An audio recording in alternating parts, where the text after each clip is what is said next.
Elle avait 15 ans et comme ses camarades, elle s'apprêtait à rejoindre une colonie de vacances pour prendre un peu de repos. Sa vie s'est arrêtée en pleine nuit lorsque le car la transportant s'est tout d'un coup couché sur le flanc à Chailly-sur-Armançon en Côte d'Or sur l'autoroute A6.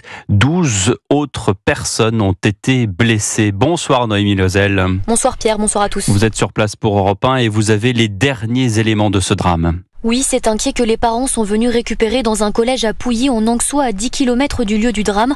Leurs enfants, leurs vêtements encore tachés de sang et pour certains le visage égratigné.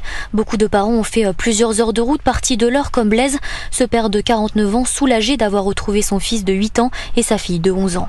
Ils vont très bien, ils sont surtout fatigués et ils ont hâte de rentrer. On s'est dit que ça aurait pu être l'un de nos enfants, ça aurait pu être dramatique, je ne sais pas ce que j'aurais fait. Je suis plutôt content de retrouver les miens et je suis triste pour le père ou la mère qui a perdu son fils ou sa fille, quoi. Dans la nuit vers 2h, les adultes et les enfants ont été pris en charge par une cellule d'urgence médico-psychologique dans ce collège.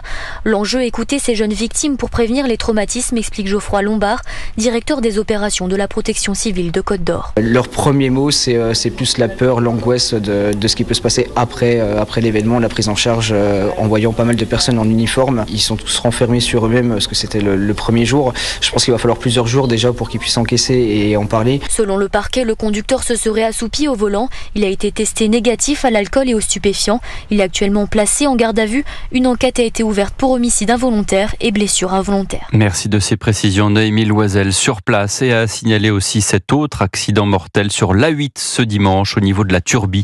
Un employé de la société d'autoroute et 6 autres personnes dont 2 gendarmes ont été blessés dans 2 chocs successifs.